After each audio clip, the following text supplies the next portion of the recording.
الحلقة النهاردة عن كم حجم البنزين اللي موجود في لوح طاقة شمسية.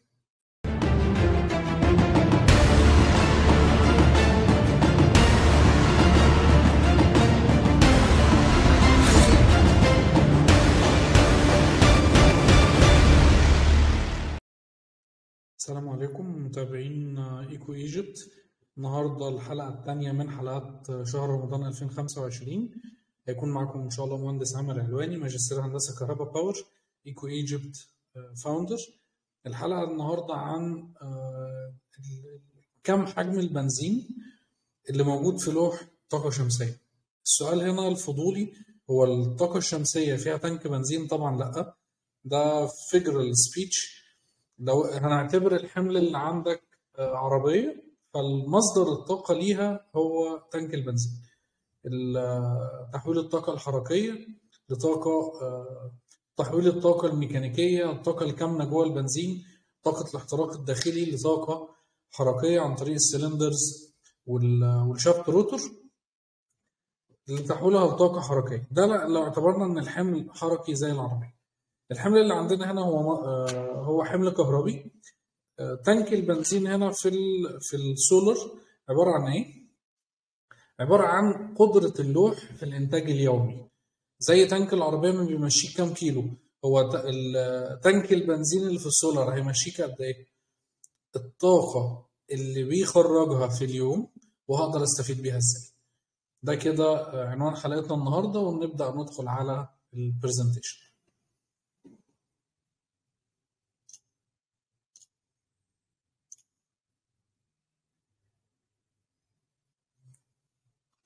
الليتست تكنولوجي حاليا وصل اللوح 620 واط، وعلى بداية السنة الجديدة هيوصل 700 واط، ممكن 720 كمان.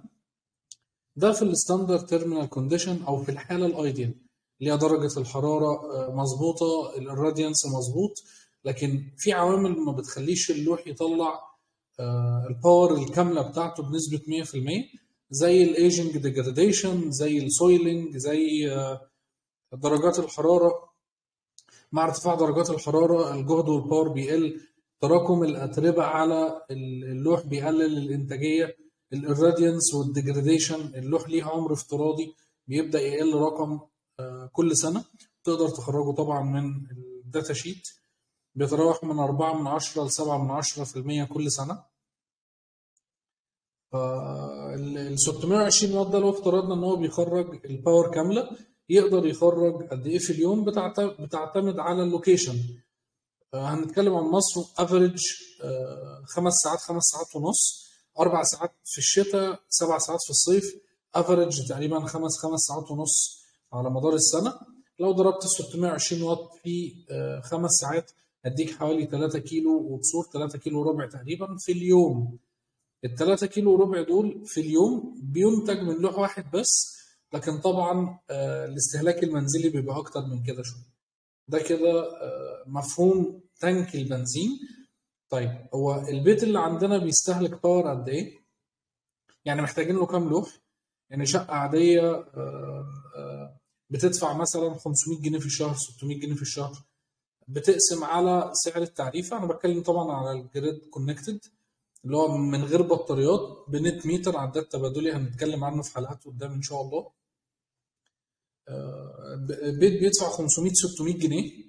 ال 500 600 جنيه دول بتحولهم للتعريفه عن طريق التعريفه للكيلو وات ساعه، بيطلعوا معانا من 300 ل 350 كيلو شهري تقريبا. تقسمها على 30 على 5 ونص او 5، هيديك حوالي من 3 ل 4 كيلو في اليوم، يغطي الفاتوره ال 500 600 جنيه. طيب ده كده ال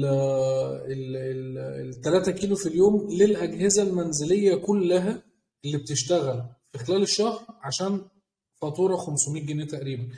معنى كده ان ال 3 كيلو في اليوم اللوحين مثلا بديجريديشن فاكتور هيغطي البيت.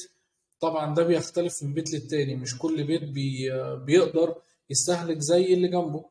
مستحيل يبقى شقتين زي بعض، مستحيل يبقى نفس الباور نفس التايم، مستحيل، ما بيحصلش. فبتتعامل على افريج شهري، ومن خلال الافريج الشهري تقدر تجيب المحطة المطلوبة كسايز، وتانك البنزين الخاص بالطاقة الشمسية يقدر يمشي الأحمال قد إيه. شكرا، دي كده الحلقة التانية. أقابلكم بكرة إن شاء الله في نفس الميعاد 9:30 بعد صلاة التراويح على قناتنا تليجرام إيكو إيجيبت. كان معاكم مهندس عامر علواني، ماجستير هندسة كهرباء باور، إيكو إيجيبت فاوندر. السلام عليكم.